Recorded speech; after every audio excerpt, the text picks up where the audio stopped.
Hello guys, welcome to Aniswift TV.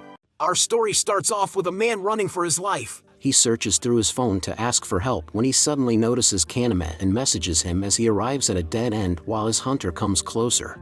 The man grows some balls and fights back, but the invisible furry only steps forth and gives him a new breathing hole. The next day, Kaname's friend Kyuta comes to him and asks about a friend that they haven't heard from. He realizes that he sent him a message last night and clicks on it. A snake comes out of the phone to give him a kiss that causes him to pass out. He awakens in the nurse's office, but she says he's fine, so Kaname decides he wants to head home. He drops the pen and goes for it, but he mysteriously copies a new pen instead of grabbing the old one. Kaname sits on a train when he suddenly gets a notification of a battle about to start. He sees a furry sitting across from him with a hole maker. That begins walking closer to him and tries to make him past tense, but Kaname uses his bag to block and kicks him away. He runs from the furry while calling for help, then enters a police station and reports the kink freak. But when he tries to intervene, the officer gets throat surgery. He goes for Kaname next, but Kyuta comes in clutch and saves his life. The panda goes predator, then Kyuta activates his Sharingan and bows him again. The furry is relentless and introduces his poker to his food processor. They escape while they can, as Kyuta tells Kaname that he's in a game now and the only way to win is to defeat the panda or wait until time runs out. Kyuta tells Kaname to leave him behind because the bleeding has stopped and the panda can only track his opponent through the app, so Kaname goes out to confront the furry and leads him away from his friend.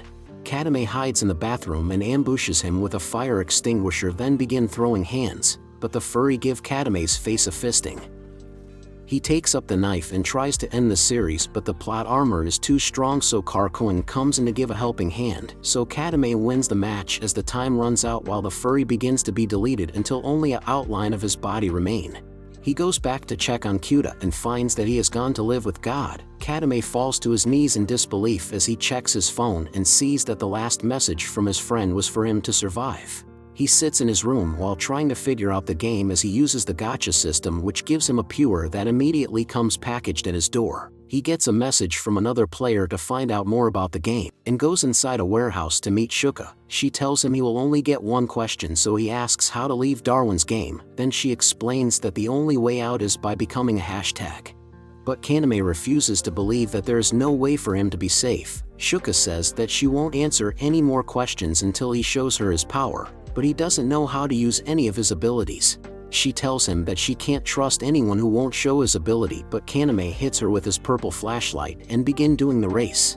Kaname runs towards the closing exit gate, but activates Ultra Instincts last second and dodges a game over. Shuka turns on all the lights and begins to attack, then break all his weapons. She backs him into a corner and asks to see his power as she decides to end the fight.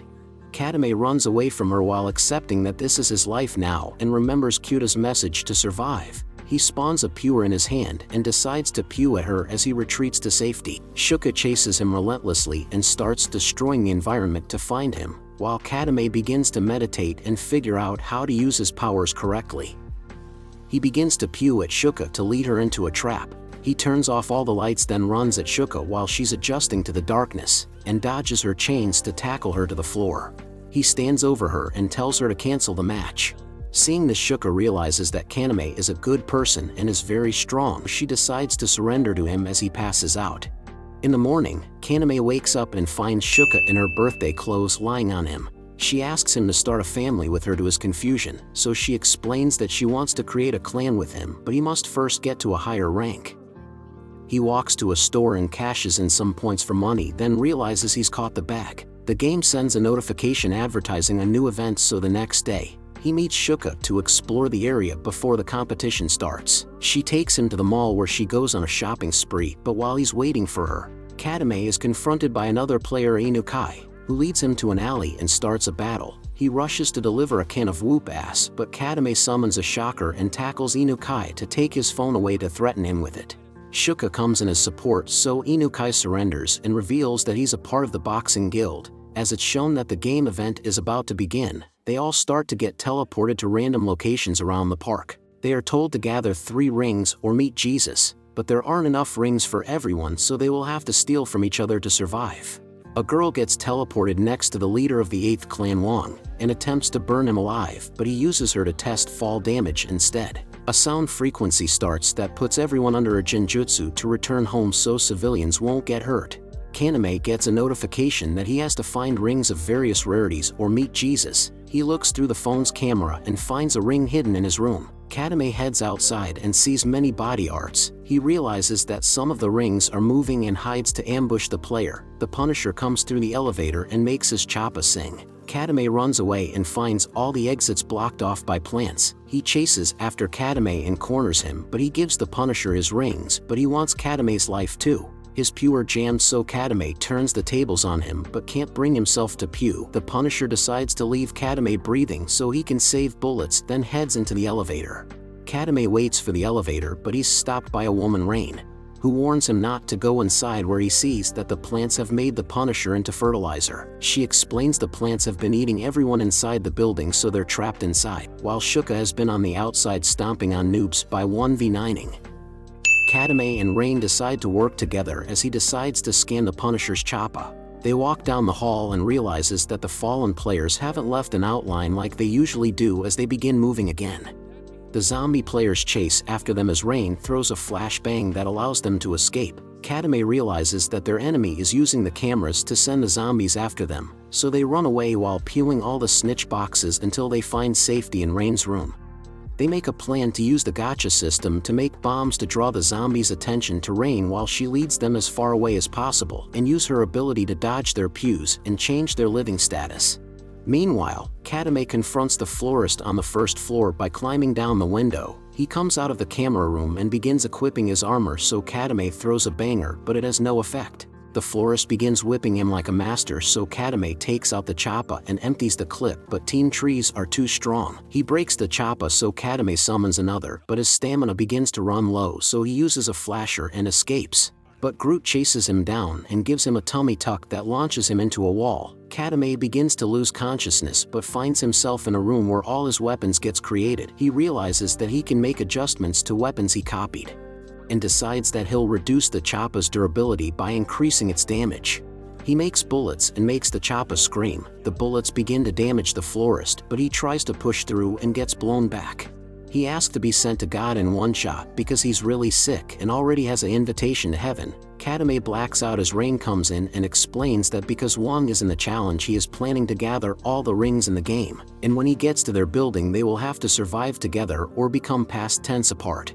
Meanwhile, Shuka goes around stomping the dirty campers, but she gets bored of them, so she decides to go down into a subway. She walks through the tunnel when water suddenly begins attacking her. She sees the player and tries to poke him, but her weapons get trapped in ice, so she decides to run away, but gets trapped between ice walls. Kaname awakens and goes to meet with Punisher. They ask him to join their alliance, but he refuses until he hears that Wang is participating in the event, then he accepts. Meanwhile, Wang decides that it's time to move against the hotel in the night after the rest of his guild arrives. The Punisher reveals his name is Ryuji, as Kaname suddenly gets a text from Shuka asking for help as she slowly breathes water. Kaname and Ryuji decide to go out to rescue her. They travel through the city until they find a little one, Sui, hiding behind a pole. The team realizes that Shuka is underground, but Sui warns them not to head inside. But they go anyway and sees that it has been flooded. Kaname decides to go inside to save Shuka as Ryuji questions Sui, but she makes a fire hydrant explodes and runs away. He chases her down the street where he suddenly hears a phone ringing. He goes to investigate the phone where the water bottles explode and freezes him in place. Suda comes in and makes an ice sword, but before he can finish his Ryuji, Sui takes control and dispels the sword as she refuses to ice anyone else. Meanwhile, Kaname swims until he runs into an ice block, so he channels America to break through. He finds Shuka unconscious under the water and gives her CPR. She wakes up and thanks him by eating his face. He tells her about the alliance he formed and begins to head back.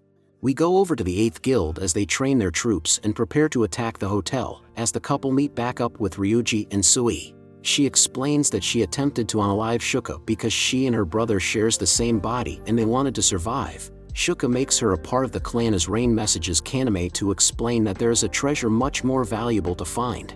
Rain informs the florist of the plan to discard the rings to chase a bigger bag, but he refuses and decides to stay and fight off the 8th Guild because he needs the money from the rings so he can pay for his daughter's heart surgery.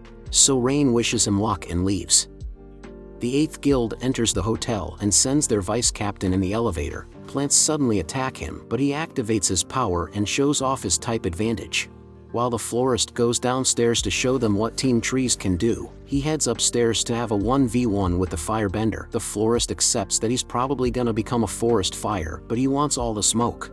The flame demon rushes at him, causing the florist to retreat, but the other vice captain appears and punches him into the warm embrace of a kainu. The florist sprouts alive and uses a trap he made to buy time and escape.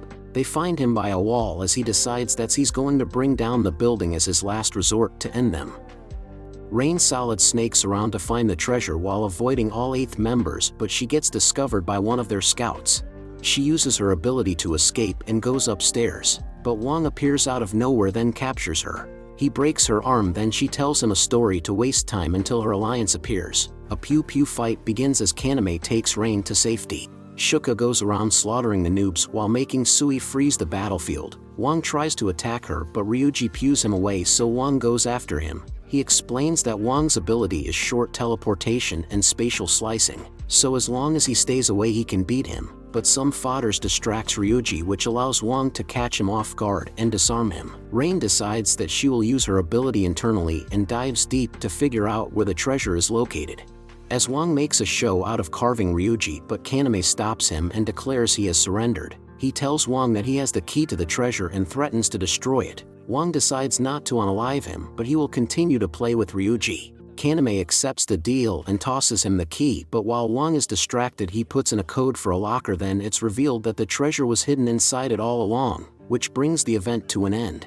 He opens the box and finds a phone that the game master calls. He tells Kaname that he can gain a unique privilege in the game as long as he doesn't break the rules. Kaname requests was a surprise even to the game master, but he grants it. 2 months later, Shuka decides to buy a clan house while Rain gifts the florist's daughter all the money he made and inform her of his passing. She begins to mourn, so Rain decides to give her a card to call when she's ready to know the truth. Meanwhile, Ryuji gets his arm healed by the boxing guild where Kaname has been training to fight the guild master Danjo so he can win an alliance between their groups. The fight starts with Kaname conjuring a chopper to block Danjo's punch, then throws boomers to keep him far, but Danjo closes the distance. Kaname responded by bringing out a slicer that makes the master retreat, then uses a mini pewer to keep him away. Danjo runs to a pillar and uses it as a shield to get close to Kaname and disarm him, but he throws a flasher to blind and corner him with his pewers. Danjo accepts defeat as the rank 1 player Shylon